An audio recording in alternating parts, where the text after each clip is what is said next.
Bonjour à tous, on se retrouve après une trêve estivale de 3 semaines. Donc voici ma sélection de l'actualité spatiale du 6 au 26 août. Allez, c'est parti.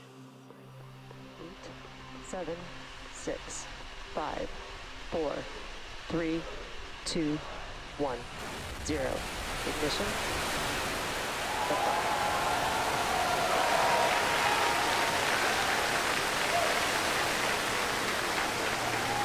Mardi 7 août, un nouveau satellite de télécommunication a été placé sur orbite de transfert géostationnaire. Meraputi a été lancé par une Falcon 9. Ce satellite, anciennement appelé Telkom 4, couvre l'Indonésie, l'Inde et d'autres régions d'Asie. Ce décollage marquait la première réutilisation d'une Falcon 9 améliorée Block 5. La Block 5, c'est la version finale pour le lanceur de SpaceX et qui est prévue pour permettre sa réutilisation du premier étage au moins 10 fois. Ce premier étage avait déjà été utilisé en mai avec le satellite Bangabundu. Il a réussi à atterrir pour la seconde fois sur une barge dans l'océan Atlantique, soit seulement 3 mois après sa première utilisation. Il n'y a pas eu de tentative de récupération de coiffe cette fois-ci, car le navire qui sert à cette récupération est pour l'instant basé dans l'océan Pacifique. 10, 9, 8, please focus. 5, 4, 3, 2, 1. Keep flying, successful. Successful. Thank you very much. Le 10 août, 3 CubeSats ont été déployés dans l'espace à partir de l'ISS. Il y avait un satellite pour la Malaisie, le premier satellite pour le Bhoutan et le premier CubeSat philippin.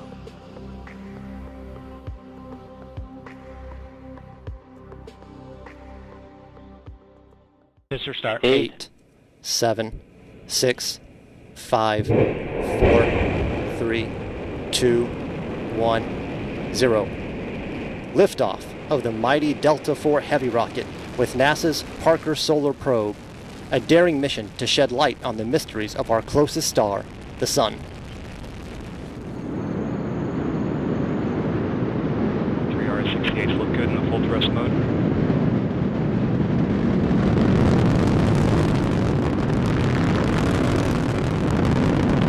25 seconds into flight. Chamber pressures continue to look good on all 3 boosters.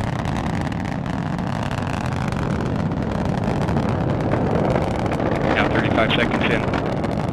Chamber pressure on the core booster is throttling down to the partial thrust mode. Response looks good. Dimanche 12 août, la mission Parker Solar Probe a décollé à bord d'une Delta IV Heavy. La puissance générée par la Delta IV Heavy a permis de propulser la sonde de faible masse 685 kg à une vitesse d'environ 15 km par seconde. Cela évitera à la sonde de faire de nombreux survols de planètes pour bénéficier de leur assistance gravitationnelle, et donc d'accélérer et de modifier la trajectoire. Toutefois, Parker Solar Probe effectuera un premier survol de Vénus le 2 octobre 2018, soit seulement 6 semaines après son lancement, et devrait permettre à la sonde d'atteindre la vitesse de 95 km par seconde. La première visite de la sonde au Soleil aura lieu début novembre 2018. Et ensuite, Parker Solar Probe ou PSP devrait continuer à orbiter autour du Soleil avec des orbites fortement elliptiques pendant à peu près 7 ans et effectuer environ 24 orbites. La distance avec le Soleil devrait diminuer au fur et à mesure des orbites et le passage au plus près est estimé à fin 2024. Vous l'aurez compris, Parker Solar Probe est destiné à l'étude du Soleil. Initialement baptisée Solar Probe Plus, la mission a été renommée en 2017 du nom de l'astrophysicien Eugene Parker, âgé de 90 ans. C'est la première fois que la NASA nomme une sonde du nom d'une personne de son vivant. Eugene Parker est à l'origine de la découverte du phénomène physique communément appelé vent solaire. Le phénomène est constitué d'un système complexe de flux de plasma, de champs magnétiques et de particules de haute énergie qui s'échappent du Soleil et atteignent toutes les planètes du système solaire. Eugene Parker est également à l'origine de la théorie où la couronne solaire qui, contrairement aux lois de la physique, est plus chaude d'environ 100 fois que la surface du Soleil elle-même. La mission Parker Solar Probe devrait aider les scientifiques à mieux comprendre ces deux phénomènes solaires. Parker Solar Probe devrait s'approcher du Soleil plus que tout autre vaisseau de l'histoire spatiale à ce jour. Au passage au plus proche du Soleil, à la périhélie, Parker Solar Probe se trouvera à 6,16 millions de kilomètres de la surface visible du Soleil, soit plus de 7 fois plus près qu'Helios B, le précédent record à 43 millions de kilomètres en 1976. PSP est un satellite de très haute technologie qui doit résister à une température de plus de 1400 degrés, soit 475 fois le rayonnement solaire de la Terre. PSP est donc protégé par des boucliers thermiques, des pompes de refroidissement et des radiateurs spécialement conçus.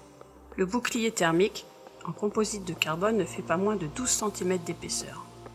Les panneaux solaires sont également très spécifiques car ils ne doivent pas surchauffer au passage près du Soleil. Ils sont à géométrie variable.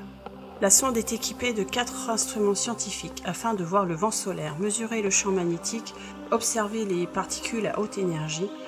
Vous trouverez un certain nombre de détails dans mon article du blog, dont le lien est dans la description.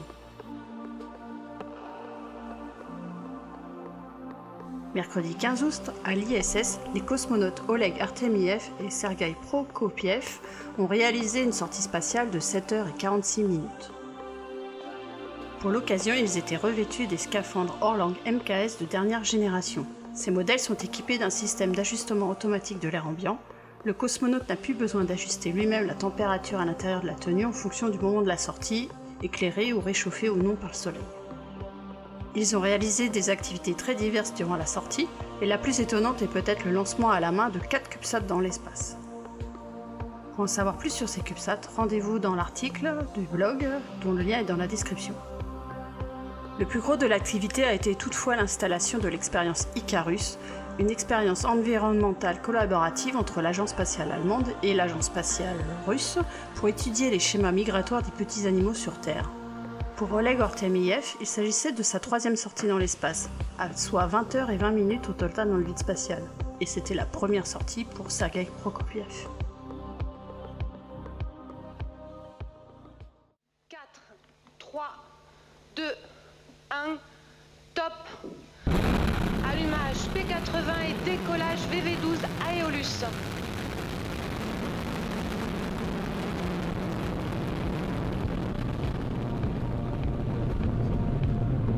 Mercredi 22 août, c'était le 12e lancement d'une fusée Vega depuis le centre spatial guyanais à Kourou. Elle a mis sur orbite basse le satellite européen de l'ESA, Aeolus. Aeolus est la première mission spatiale conçue pour mesurer les profils de vent sur toute la planète. Aeolus est équipé d'un seul instrument appelé ALADA pour Atmospheric Laser Doppler Instrument qui utilise la technologie laser à bord d'un lidar. C'est la détection et la télémétrie par lumière à effet Doppler. Aeolus est équipé d'une technologie de pointe et devrait être capable d'observer le profil des vents à l'échelle du globe depuis l'espace, à toutes les altitudes, depuis la surface de la Terre, à travers la troposphère et jusqu'à 30 km d'altitude. Et ce, tous les jours en quasi temps réel. Aeolus devrait aider à améliorer les modèles mathématiques sur le climat. Jeudi 23 août, le cargo de ravitaillement Progress MS-08 s'est désamarré du segment russe de l'ISS. Il était arrivé à la station le 11 février dernier. Mais il ne finira sa mission que le 30 août prochain. Pendant une semaine, il effectuera différentes manœuvres afin d'étudier des dynamiques de vol propres au vaisseau. Le 23 août, l'agence spatiale japonaise, la JAXA, a annoncé les sites d'atterrissage prévus pour la mission Hayabusa 2. L'atterrisseur franco-allemand Mascot devrait atterrir dans l'hémisphère sud de l'astéroïde Ryugu. Si vous voulez en savoir plus comment le site d'atterrissage a été sélectionné grâce aux données du CNES, l'agence spatiale française, regardez la vidéo qui précède celle-ci. Le site d'atterrissage retenu pour les 2 rovers Minerve 2-1 se situe dans l'hémisphère nord de Ryugu. La JAXA a sélectionné un site principal pour la collecte d'échantillons pour Hayabusa 2, qui se situe au niveau de l'équateur de l'astéroïde. La séparation des rovers Minerve 2 devrait intervenir le 21 septembre prochain. L'atterrissage de Mascot devrait avoir lieu le 3 octobre et la première collecte d'échantillons de la sonde Hayabusa 2 devrait avoir lieu fin octobre.